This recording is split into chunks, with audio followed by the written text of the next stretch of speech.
The final exercise today is a fire exercise that we do inside the chamber. It's going to be on the main chamber. We have our staff inside right now.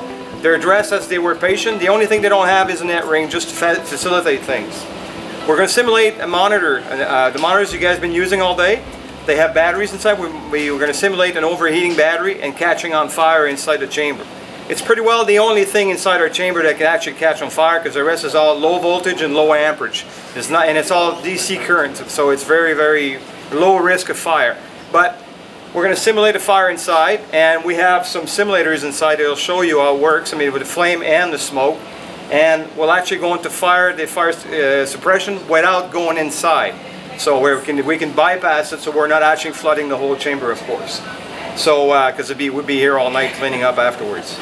So for that purpose. But the rest of the drill will be as if it was a fire. The only thing, the difference also, is we're not going to get the pretty firefighters here today for you girls, all right? So it's going to be me and Jacques. The drill, how it goes, is that if we do have a fire, the operator will scream fire, fire, or inside, whichever discovered the fire first. The first thing she will do, she'll activate the fire suppression. She won't do it now, but we'll do it, just explain to you. Afterwards, and then this will send an alarm to the security agent on the bottom, at the front desk. He'll come up and make sure there's a fire, because there's so many false alarms in the hospital, they don't call the fire department every time. So the security agent will come up and say, yeah, there's a fire, your radio is in, and then they call in the fire department, and they're here in 4 minutes. At that point, we would actually depressurize the chamber as quick as we can, but you have to realize when we fire the fire suppression, there's a big huge tank on top with over 1,600 liters of water inside, would actually dump in the chamber in 1 minute. So that's a lot of water. This is why we call it the deluge, all right? It's a real deluge, all right? So that's the reason behind it. But to evacuate that water, so when we open the door, we don't get an actual deluge down the department and on the emerge, we have to evacuate that water. So there's a procedure we do. We go behind the chamber, we open the dump valve, and it just sucks the water right out. The most, the most that we can get out is probably about an inch left in the chamber, but that's a lot less than 1,600 liters. So that's what we do, and it takes 4 minutes. We're going to simulate a dive at 45 feet or 13.4 meters for the Europeans. All right, so roughly 45 minutes, and it takes 4 minutes and 30 seconds to decompress the chamber. So we're actually going to simulate that 4 minutes and 30 seconds, and by that time, what happens once she fires the fire suppression, the patients will be on the hood, and what happens is the oxygen is cut off and air is sent to the hood. So there's an automatic air valve or emergency air valve that will send air to the hoods and also to the bibs mask. And they will don their bibs mask, because at that point there will be smoke and fire inside the chamber. So they'll remain on the mask and on the hood, and make sure the patients are okay, they're not panicking, they don't have a heart attack or whatever, because it's going to be a panic moment inside, we all know.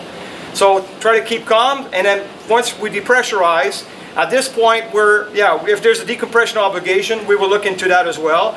But the area here will be obviously evacuated, so we wouldn't be able to treat the attendants if there's a decompression obligation. We'd have to send them out to Montreal, or look at another option. If they omitted very little, then we would keep them on O2 and the emerge. But that's a situation that we would deal with at that point. But yeah, we have to take into account that if there's a decompression obligation, we have to take that into account for your attendance. Just like this morning for what you've done with the cardiac arrest. So we would evacuate the patient, and what we do is that the staff that's on hand, myself, Jacques, the doctors, would actually come in and help to clear the department. We have these smoke hoods there on top that I want to show you. Instead of SCBAs, you'll see, I'll explain that later on. They're very useful. What they are is that basically they're a gas mask that you're putting over your head, and it helps you breathe through smoke. As long as the chamber is under pressure, there is no smoke in the department, because it's confined, right? As soon as we open these doors, this is when the smoke's going to pour out. Maybe if we start depressurizing the chamber, maybe that smoke will have evacuated through the exhaust system, but there's most likely going to be smoke in the department, and that's where we would put these hoods on at the end once the doors are open. Just to help you deal with the situation and secure the chamber. So the patients will be evacuated by walking out, and then to a safe area outside the department. If you notice when you walked in, there's a whole bunch of these fire doors that we have in the department. Once we've activated the fire alarm, these doors will automatically shut and confine the whole area here in case of a fire. Okay, so we would have to exit the area to a safe area outside of these doors. So that's pretty well then. All right, so we'll do it at real time, and then we'll debrief afterwards. If you have any comments, please feel free to go ahead and ask. All right, and again, this is what we do in Lévis because that's the way we set it out with the fire marshal in the building. But your facility is going to be different. The other facility will be a totally different thing, but that's how we set it up here. And it's basically the same pretty well everywhere you'll go, especially with a multi-place. Mono-place is a bit different, but for the multi-place, it's how it's done. So now we're at 45 feet on an O2 period. Let's see the second O2 period.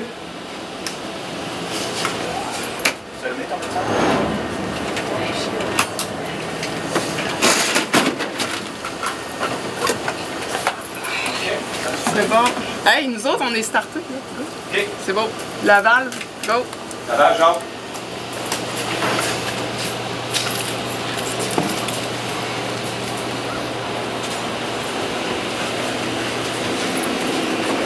Il reste 4 minutes. On est correct? Oui. OK, Chantal, on a un feu. Fait que tu peux activer appeler les pompiers si on a vraiment un feu. Good. OK, Sophie, on est rendu où avec compression? Il reste 4 minutes. 4 minutes? Parfait. Fait qu'on met we're putting our mask on standby. We're not putting them on now because we're still under pressure.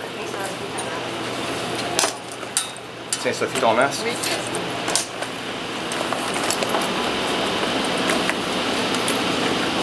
Comment c'est des compressions à faire?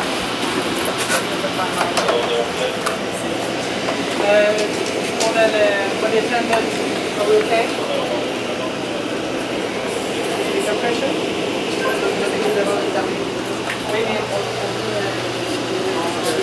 C'est correct en dedans, Sophie? Ça va? Tout le monde est calme? Tout le monde va bien? C'est bon?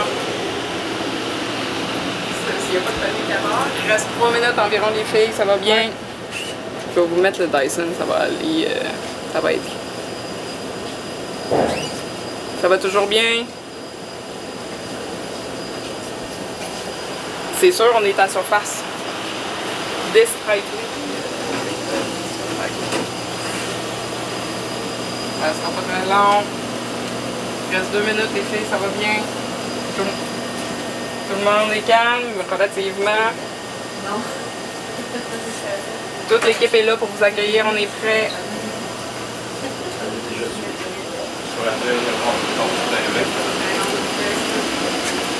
Les pompiers sont arrivés. Parfait. She just advised me that the firefighter is on their way. They should be here in about 2 minutes. Les agents de sécurité s'en viennent aussi. So now the whole world will be coming here because they want us to evacuate these people out of here. Okay? Les pompiers sont arrivés, les filles. 2 minutes.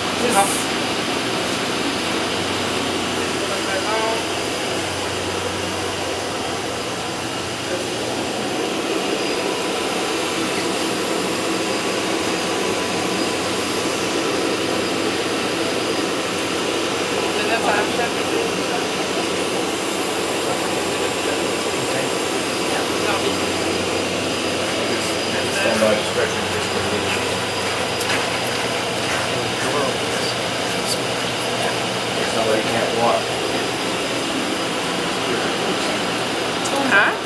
Bon, ben moi, il faut que j'attende le vrai temps. Ça sera pas très long.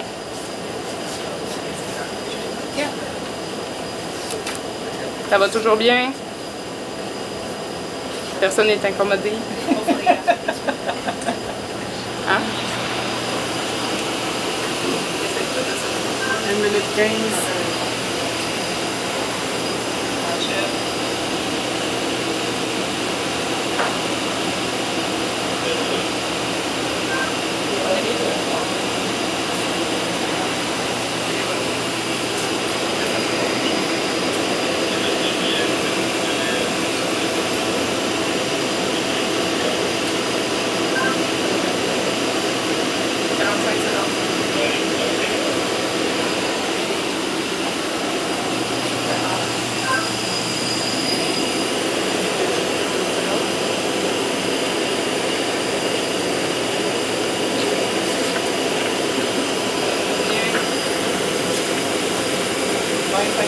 OK. 20 secondes.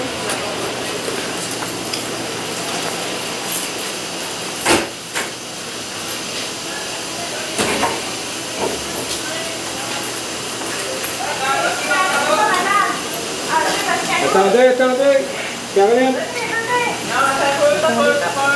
Okay, go. Go. On sort. On s'en va.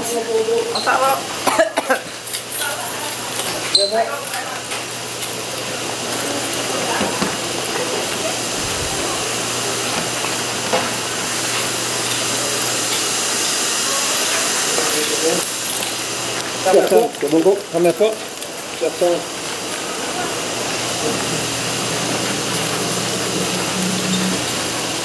And now we close door 4 and door 7. Then I want the smoke to go around, and if there's a bit of water, those will be closed, but obviously because we got an extension. Okay, so everybody remove, and then Sophie will be gone, secure, make sure we shut the door and we shut the power. And then the firefighting, I'll be waiting down there with the firefighting, and then we'll be coming up. And that's pretty well it. The longest time, what it takes the longest is the depressurization of the chamber. That 430 seconds that you're waiting, right? You'll have people that will panic, the people that, depending on their health condition, may have cardiac arrest or burns, whatever, or some smoke inhalation. So each patient will be different. Again, we're dealing with patients that are not divers, or walking patients. They're mostly elderlies and sick, so you really got to help them out, move them out. Originally, we had them left on the seat and wheel them out, but these seats have brakes on them, and with all that smoke, to take the brakes off, it would have taken a longer time, so it was easier just to walk them out. Yeah. See the smoke? That's nothing. That's just a little bit of smoke. Yeah. So imagine with a real fire, because I know I lived one in a chamber in Toronto. There's a lot more smoke than that, and you can't breathe. And that fire suppression, when it's activated, it's hard to breathe because there's so much water coming out. You're looking for a grasp of air. So when you got that mask on, it really helps you out. And don't take it out. Leave it on. That's the only thing you have to breathe. Especially with the patient, you got the hoods. There, as long as they got air going in, because it won't be oxygen, they're going to be okay. All right? Unless there's an intense fire. But multi-place intense fires are very, very rare. It's not a monoplace where you have a flash fire. And the multi-place will be a slow burning, but it will eventually catch up. But that fire suppression will put it out.